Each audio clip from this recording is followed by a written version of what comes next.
The Chris Tucker that we got now is Epstein Island Chris Tucker. Oh, Lord. Not Smokey. Oh, Lord. Ever wonder why some comedians seem to disappear while others explode overnight? Katt Williams is here to tell you it's no accident. He just did his documentary with Chris Rock where he shows you that his whole upbringing in comedy was on the East Coast. What do you think a plant is? Maybe people don't understand the definitions of these words. He's exposing the Hollywood machine that makes and breaks careers at will. From Steve Harvey's alleged fake homeless story to Tiffany Haddish's manufactured rise, Williams is pulling back the curtain on the industry's biggest lies. You won't believe who's next on his hit list. So Katt Williams just went off on Club Shay Shay and everyone's losing their minds. Why? Cause he's calling out all these so-called woke celebs for being fake as hell. And let me tell you, he's not holding back one bit. Let's talk Kevin Hart. Katt says he's a plant. Yeah, you heard that right. A whole damn plant in Hollywood. Like, how does a dude with no stand-up cred suddenly get his own sitcom and movie? Something's fishy here, and Katt's sniffing it out. Get this.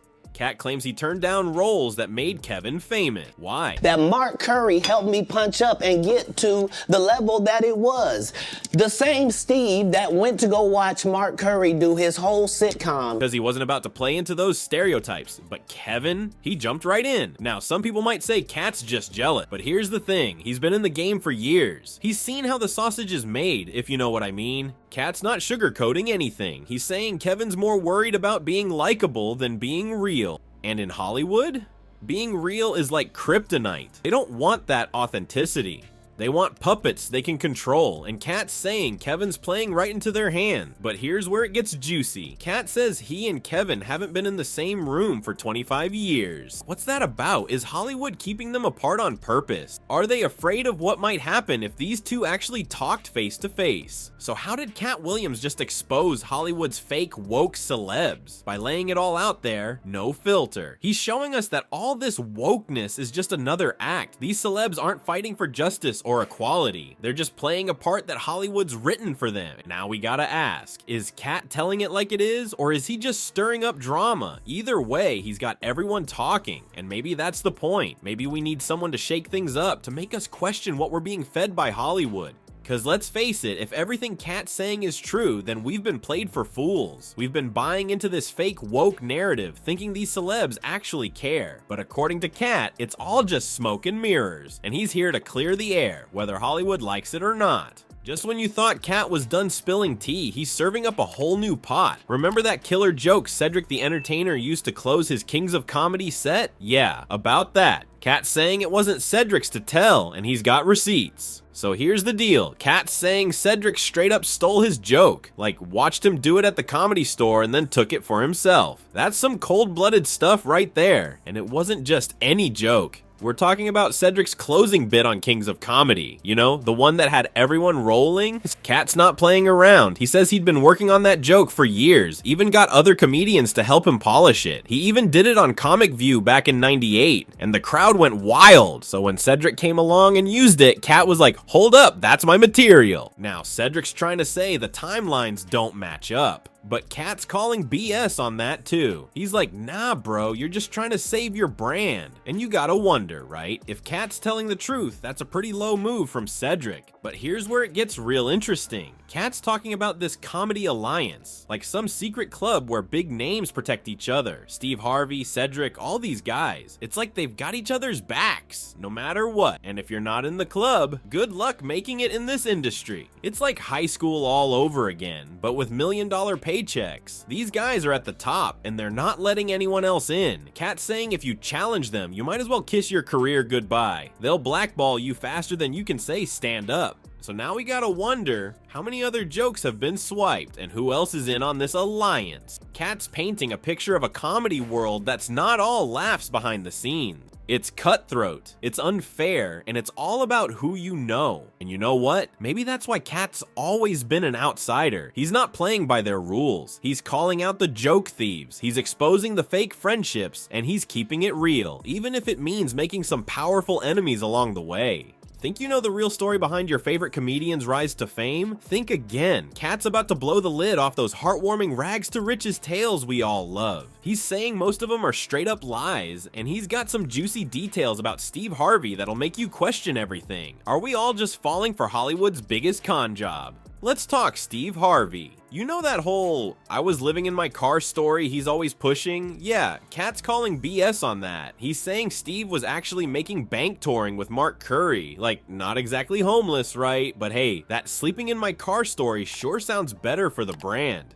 And it's not just about the money. Katt's going after Steve's whole "I didn't want to be a movie star" thing too. He's saying that's a load of crap. According to Katt, it wasn't Steve turning down Hollywood. It was Hollywood turning down Steve. Ouch. Now, some people might say Katt's just bitter, like, oh, he's just jealous of Steve's success. But think about it for a sec. Why would all these comedians need to make up these struggle stories? It's not like they're not successful now, right? Katt's saying it's all about image. These guys want to seem relatable, like they fought their way up from nothing. They want us to think, hey, they're just like us. But in reality, they were doing just fine. It's like they're trying to win some kind of struggle Olympics or something.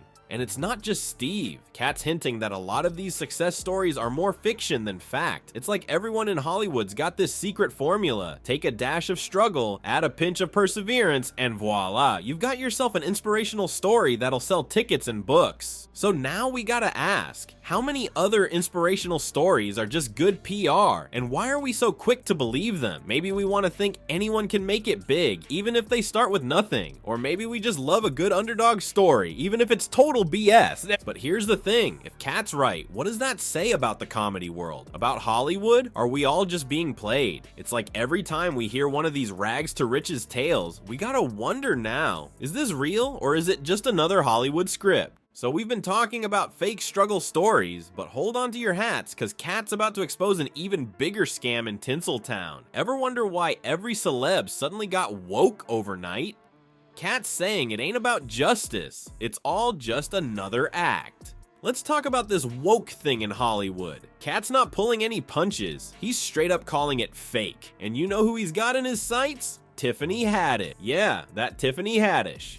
Katt's saying she didn't earn her spot the old-fashioned way. Nope. He's claiming Hollywood just decided they needed a funny black woman and boom, Tiffany's everywhere. But here's the kicker. Katt says he's never seen her put in the work at the clubs. No honing her craft, no paying dues. Just straight to the big time. It's like Hollywood's playing some kind of diversity bingo and Tiffany hit the jackpot. And it's not just Tiffany. Katt's hinting that a lot of these woke celebs are just playing a part. They talk about justice and equality, but behind the scenes, it's a whole different story. It's like they're all reading from the same script, saying what they think we want to hear. Now, some people might say Katt's just jealous of the new generation, but think about it. He's been in the game for years. He's seen how things work. He's watched Hollywood chew up and spit out real talent while propping up these fake woke personalities. Katt saying all this wokeness is just Hollywood's latest act. It's not about real change. It's about looking good and making money. These celebs aren't fighting for justice. They're fighting for followers and likes. It's all about that image, you know?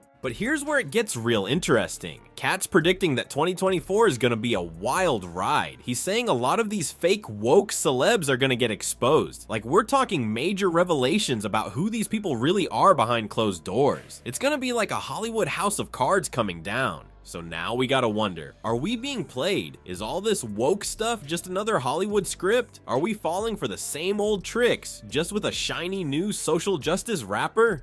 Katt saying, yeah, we are. And maybe it's time we started asking some real questions instead of just swallowing whatever Hollywood feeds us. So Katt Williams just blew the lid off Hollywood, and damn, it's a mess. He's calling out everyone from Kevin Hart to Tiffany Haddish, saying they're all just playing pretend. Being woke is just the latest act, you know? But here's the thing, maybe Katt's right, maybe he's not. Maybe he's just stirring up drama cause that's what he does best. But you gotta admit, he's got us all talking. And in Hollywood, that's worth more than any fancy award. Some folks are loving Katt for keeping it real, while others are saying he's just bitter. But either way, he's shaking things up. He's making us question everything we thought we knew about these celebs. And isn't that what comedy's supposed to do? Make us think while we're laughing? So what's next? Who knows? But one thing's for sure, Hollywood's never gonna be the same after this. Katt Williams just changed the game, and we're all here for it.